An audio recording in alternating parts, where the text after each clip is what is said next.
Ladies and gentlemen, our cherished subscribers, today we're diving into a fascinating phenomenon that connects our great nation with centuries of tradition across the pond. Despite declaring independence from the British monarchy nearly 250 years ago, Americans simply can't get enough of the royal family. Let's explore which royals have captured American hearts and why we remain so enchanted by the Windsor dynasty. Though Americans signed the Declaration of Independence on July 4, 1776, to sever all ties with Britain, including its monarchy, our celebrity-obsessed culture remains captivated by the royal family. Through fairy tale weddings, messy divorces, and tragic deaths, American royal fans have invested their hearts and wallets in the Windsor saga.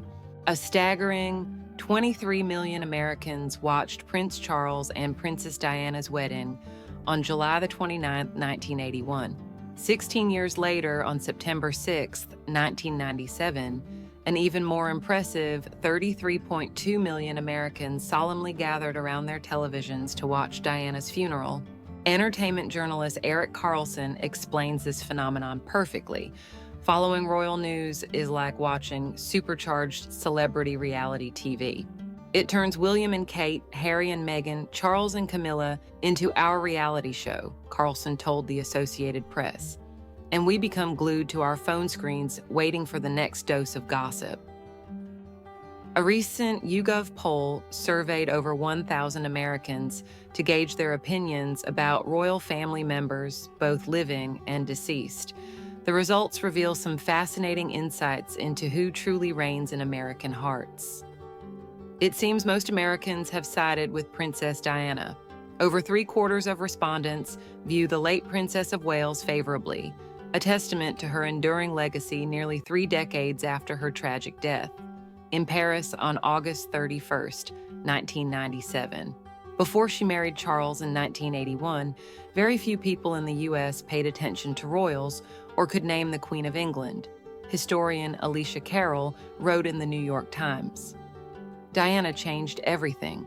Here in the U.S., our celebrities, artists, actors, athletes, musicians, even politicians leave something to be desired.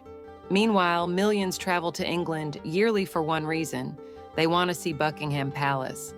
In contrast, millions visit the U.S. annually, but not to see the White House. They come to see Mickey Mouse." Most Americans, 67%, also view the late Queen Elizabeth II positively. After her ascension to the throne and ceremonial coronation at Westminster Abbey, Time magazine named her Woman of the Year in 1953. Americans admired Elizabeth as she played a significant role in strengthening U.S.-UK relations, meeting with all 14 sitting presidents during her reign, except Lyndon Johnson, according to The Spectator. Her trips to America included 4 state visits and 5 state dinners. During a 1983 speech, U.S. President Ronald Reagan roared with laughter when the Queen made a candid comment about California's miserable weather. "I knew before we arrived that we had exported many of our traditions to the United States, but I had not realized before that weather was one of them."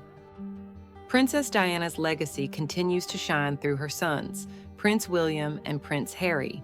Among living royals, the brothers occupy the top 2 favorability spots in America, ranking just behind their late mother and grandmother.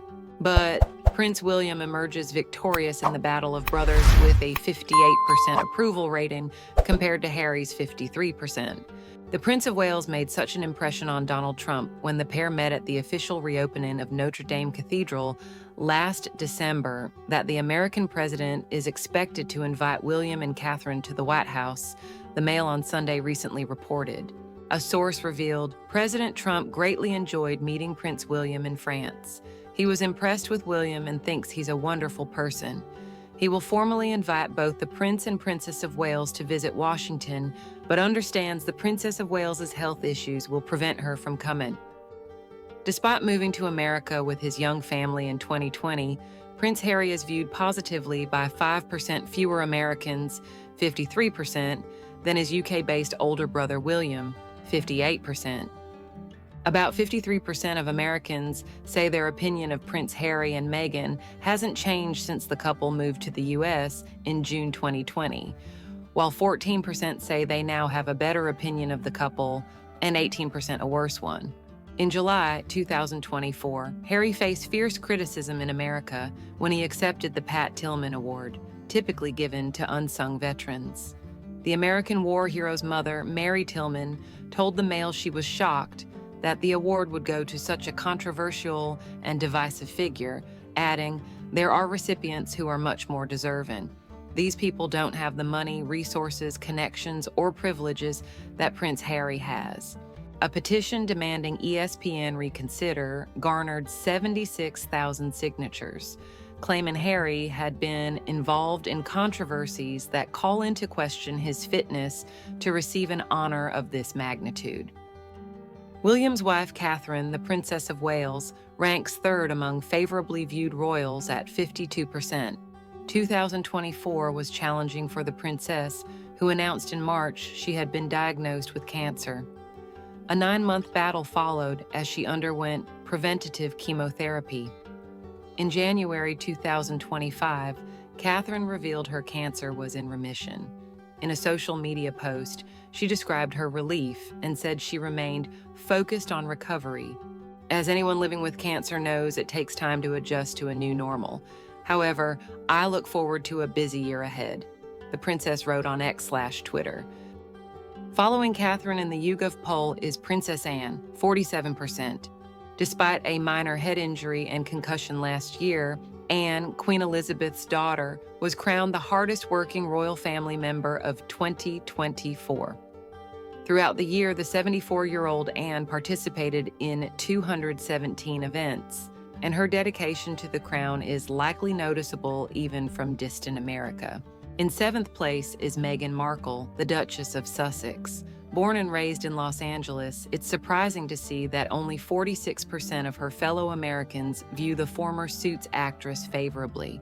After Harry and Meghan stepped down as working royals in 2020, they faced growing criticism for their high-profile media appearances, including the Oprah interview, Netflix documentary, and the Duke's memoir, Spare.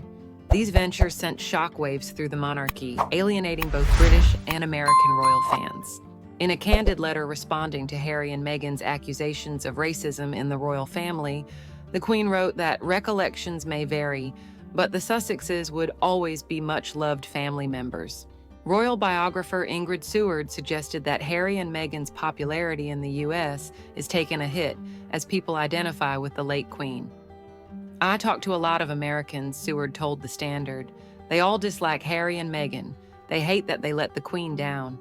Even U.S. President Donald Trump has berated the Duke of Sussex since he left Britain in 2020, criticizing him for his unforgivable betrayal of his grandmother Elizabeth II, and warning that he would not receive special privileges in America. She, the late Queen, was incredible," Trump said, "and I think they, Harry and Meghan, treated her very disrespectfully. I would say that she, although she didn't show it because she was strong and smart, but I think they broke her heart."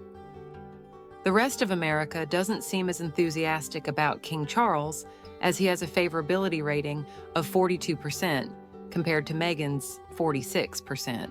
When asked what his record as a British monarch would be, 38% of U.S. citizens responded that his reign would be average, while 1 in 7 believes it will be below average.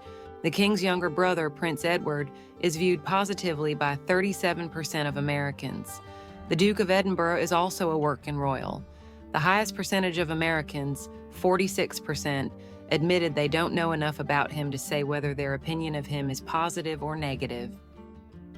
Queen Camilla ranks second to last, with only 30% of Americans viewing her favorably.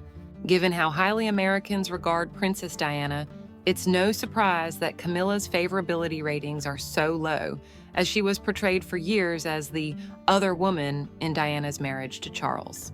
What's shocking, however, is that 37% of Americans actively hold a very or somewhat unfavorable view of Queen Camilla, compared to 36% who view Prince Andrew negatively, despite his connections to convicted pedophile Jeffrey Epstein.